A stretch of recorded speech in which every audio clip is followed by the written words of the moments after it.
ए दुर्गा, काय हो? अगं आई जशी भरली वांगी करते ना तशी कर ना. अहो पण वांगेत नाहीत ना भरली वांगी करायला. वांगे आणून द्या मग करते. मग ठीक आहे, तयारी कर, मी घेऊन येतो. हो. तोपर्यंत आपण भरली वांगेचा मसाला करून घेऊया. पॅन मध्ये शेंगदाणे, फुटाणे किंवा डाळवं टाकायचं, धने टाकायचे, सुकं किसलेलं खोबरं आणि थोडेसे जिरे टाकून याला मिडियम गॅसवर चांगलं भाजून घ्यायचं. भाजून झालं की थंड करायचं, मिक्सरच्या भांड्यात टाकायचं. नंतर यामध्ये लसूण पाकळ्या, अद्रक टाकून मिक्सरला आबडधोबड वाटण करायचं. बारीक करू नका, अशा प्रकारे करून घ्या.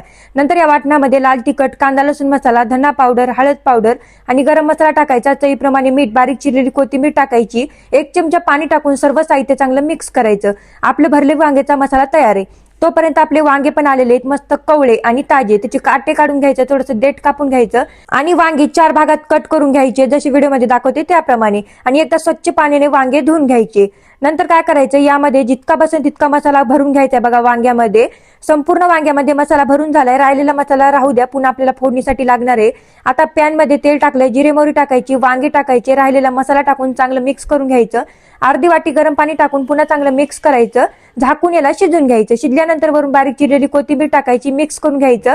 तयार आहे मंडळी आपलं झटपट होणारं भरलं वांग. इतकं मस्त लागतं, एकदा नक्की करून बघा. आणि आजचा व्हिडिओ आवडल्यास एक लाईक करायला अजिबात विसरू नका.